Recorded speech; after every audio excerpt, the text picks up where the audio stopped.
Hey everybody. I haven't watched Firing Line in a long, long time. I was a big fan of the original Firing Line with William F. Buckley, and his way of slowly breaking down your argument while gaining you as a friend with a funny quip or an observation here or there uh, was quite the fascinating event to watch. Um, Margaret lacks that kind of approach, but nonetheless, she's effective. She just lets her guests talk.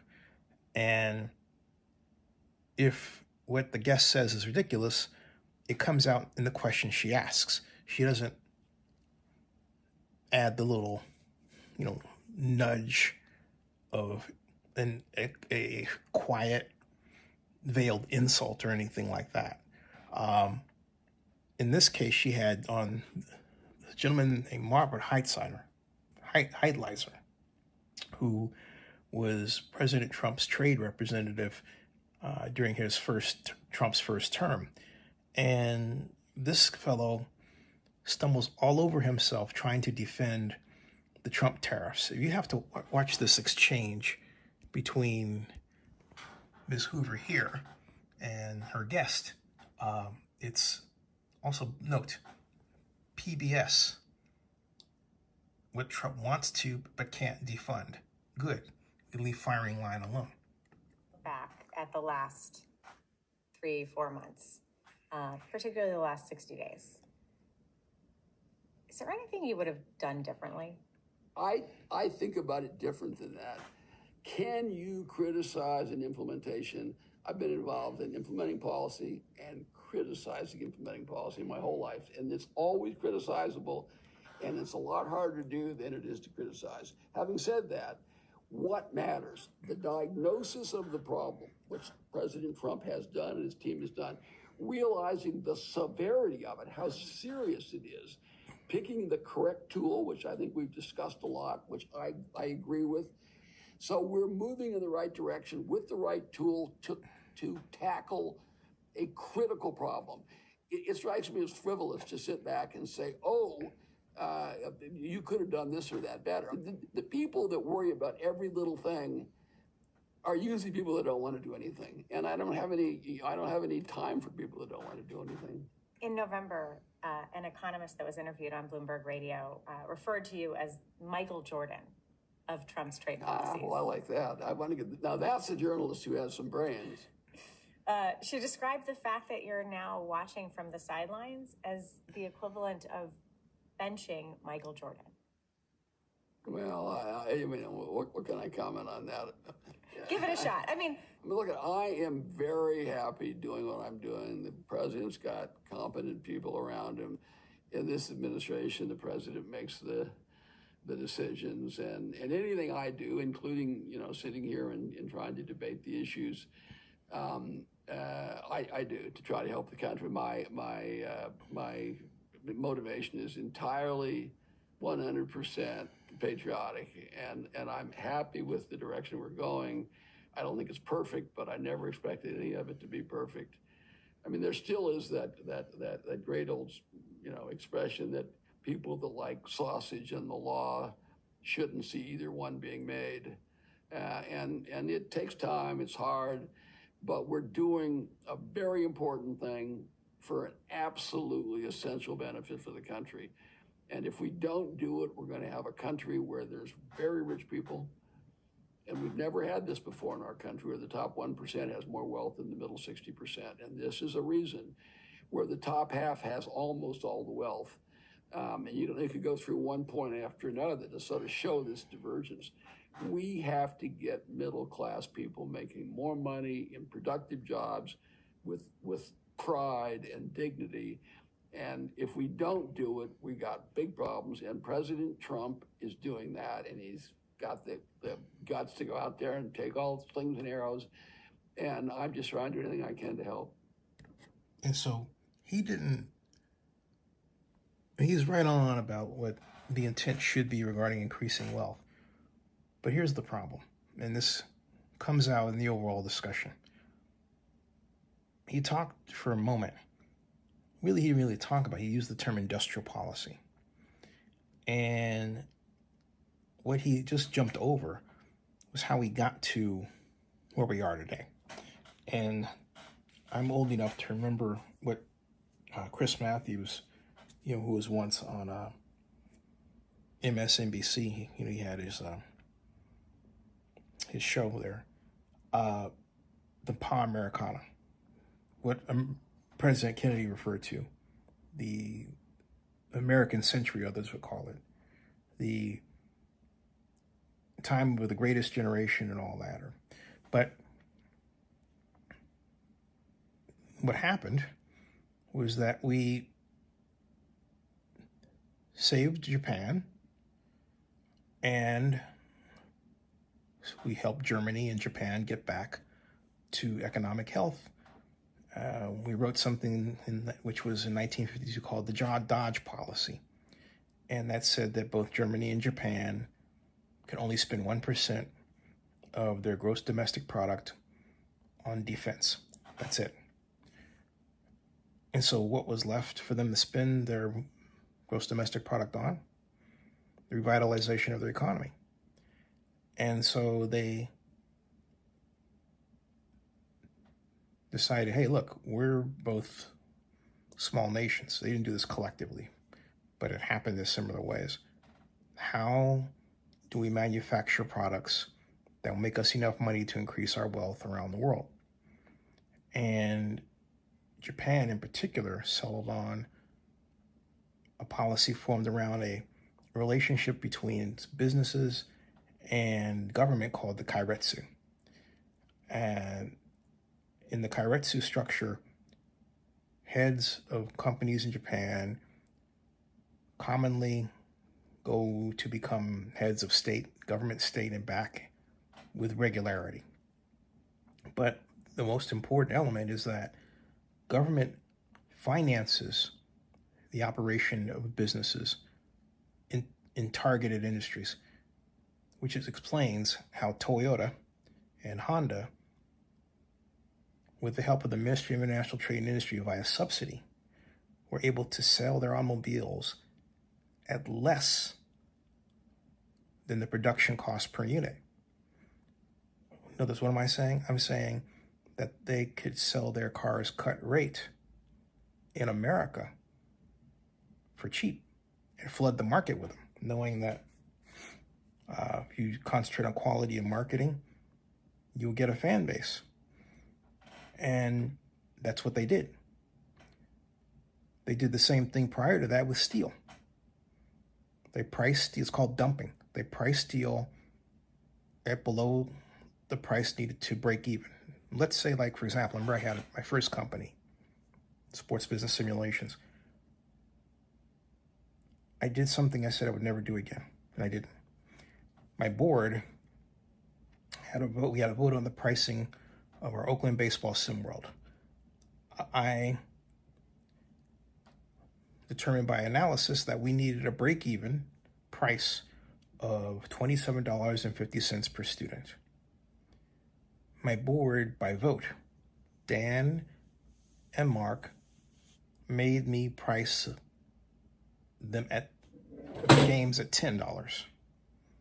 Okay, $10. So we were literally behind the 8 ball by $17. In other words, we were taking a $17 loss with every sale. And that was really what sank the company, okay? And I'll never forget it. I'll never forget it. Now, imagine if someone came along and said, look, sure, you can sell them at $10. We'll subsidize you for that difference. So look, for every projected sale you have, we'll give you the money up front. You use that money for marketing, sell them at $10, and flood the market with your product. Well, that's what Meaty did, okay? That's what the Ministry of International Trade and Industry did for the steel industry and automobile industry, and that in Japan. And that is how Japan created a tremendous export economy. That's how Japan took over, conquered the United States automobile industry. And so, no, I never mentioned anything about tariffs. Okay? We haven't learned as a country to embrace the magic of subsidies with respect to strengthening, if you can imagine this. Imagine if we did that with our products in the United States, knowing the degree to which our standard of living has increased, the cost of it. So we subsidize our own key industries so they can stay alive, so they can sell their cars at below production cost here to guarantee consumption, right? And then sell them overseas for even less, as long as the government is willing to continue a policy of subsidizing American companies. We haven't done that, and yet our competitors have. And so Trump and Mr. Lighthizer, who was on Margaret Hoover's show, are correct that we've been in this la-la land thinking that the free market exists and it doesn't, where our government players have been unleashing policies against us, right? But not just tariff policies. They're also policies of subsidizing their businesses. And if you look deeper in the cultures of those countries, they are mono-ethnic. There are only two major countries in the world among the industrial powers that are racially and ethnically diverse: the United Kingdom and the United States. That's it. The others are mono-ethnic. It's easier to have an authoritarian government when you have that kind of, oneness. When you have a cultural structure like the United States, it's virtually impossible. But it also allows for more innovation and faster growth. Okay? So we have not adopted an economic policy that embraces our culture, that says, in order to keep us together as a group, we have to begin to have a true social safety net, not just for businesses, not for people, but for businesses, so the businesses can stay afloat, so that we have a basic standard of living, so that crimes are less likely to be committed by far, so people are safer, and so they live longer lives in America. We haven't done that. We haven't made the connection between the driver of creating that great quality of life, which is the government subsidizing businesses so that the prices of the products are lower in key industries, so that employees are paid well, but the weight of their income doesn't fall on the business so much as it does, particularly as it does today, to the point where they have to offshore and go to other countries. I said in my thesis, A Theory of Decline, the American Institution and the World Economy, that over time, our placing of company operations in overseas in different areas will create mini Americas from a democratic standpoint, from a corporate standpoint.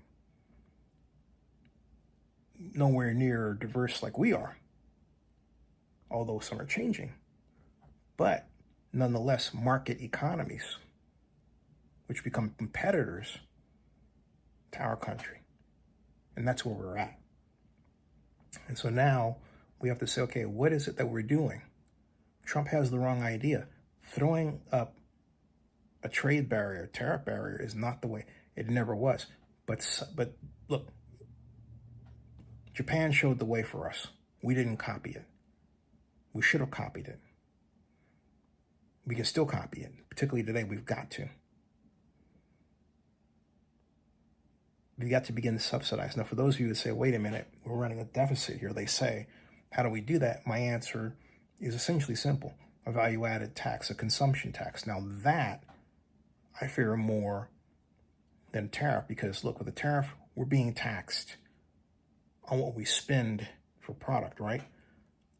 But for a consumption tax, everything from airplane, final assembly, and the purchase of products for that, to buying a hose, is a consumption tax.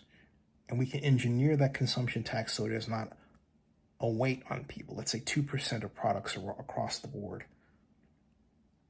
There are a number of great studies about how that consumption or value-added tax would work. Europe does it, but you could carve out a piece for that. We could subsidize key industries. We could subsidize the healthcare industry to a better place than we have today, to make the promise of healthcare for everybody that much more achievable. So, these solutions are within our grasp to do. We just have to collectively want to do them. And we really should, because the underpinning of our democracy is an economy that takes care of everybody. Businesses, large and small, rich and poor, people, rich and poor, black, white, Asian, Hispanic, doesn't matter. Male, female, doesn't matter. Okay? That's the beauty of it. So Trump missed the boat on that because he believed that being racist would get him the presidency. He was willing to touch the third wheel of politics that no other politician wanted to touch in the modern age. I call the modern age after the Civil Rights Movement and Civil Rights Amendment in 1964. That's the modern age. And for a time, people like George Wallace looked like crackpots. And Donald Trump essentially looked like a crackpot too. But then he partnered with Putin in 2014, owed a lot of money to a lot of banks in the billions, sold the Miss Universe contest for an undisclosed sum, got billions from Putin and his friends, and made a Faustian bargain. If you run for president, if you become president, you have to do these things that we ask you to do. And that happened to a small degree the first time, but the second time when he got in, it was almost as if they said, okay, last time you didn't quite do everything we wanted to do. This time we really have to double down if we're going to get you out of trouble. Because he was in big trouble. It was either presidency or jail. There was no in between. So that's where he is right now. He's really blowing it from the standpoint of pissing off America.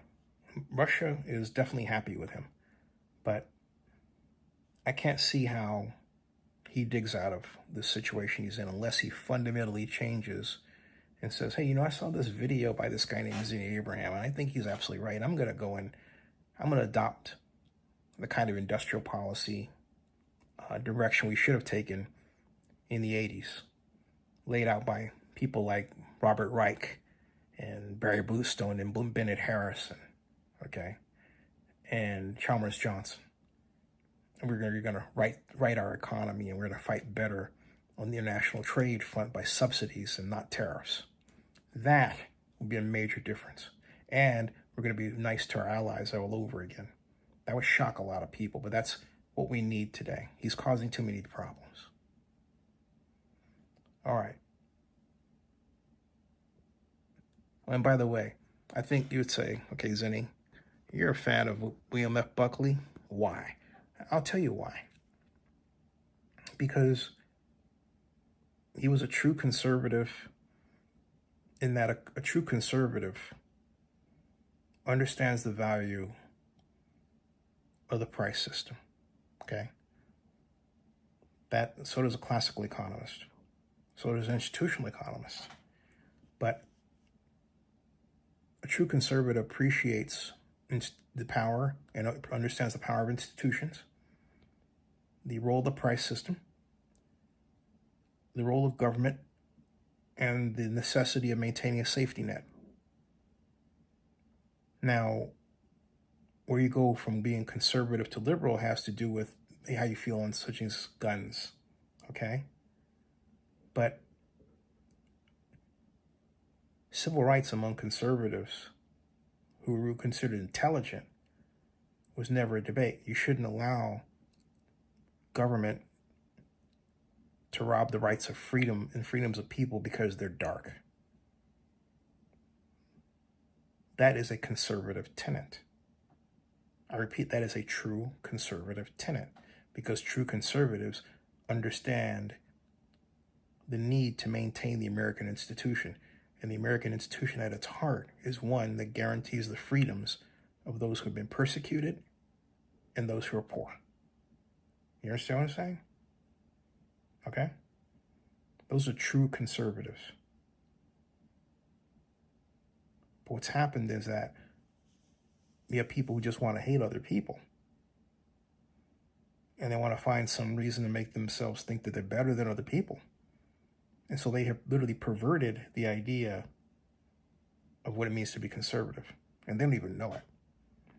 That's why I refer to them as couch potato conservatives. The types like Marjorie Taylor Greene is a good example. Donald Trump is another one.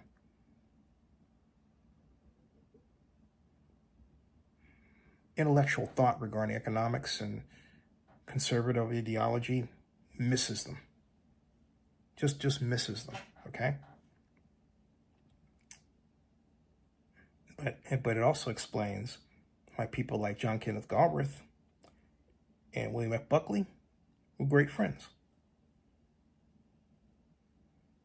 And I'm a Galbraithian economist, an institutionalist who discovered system dynamics, which is another discussion. I think I need to rewrite my thesis because I lost it. A Theory of Decline, The American Institution in the World Economy, 1987, Berkeley. Yeah. Okay. I'll see you all later. Subscribe to Zenny62 on YouTube, the vlog report with Zenny62, and bookmark zenny.report.com. Thanks, everybody.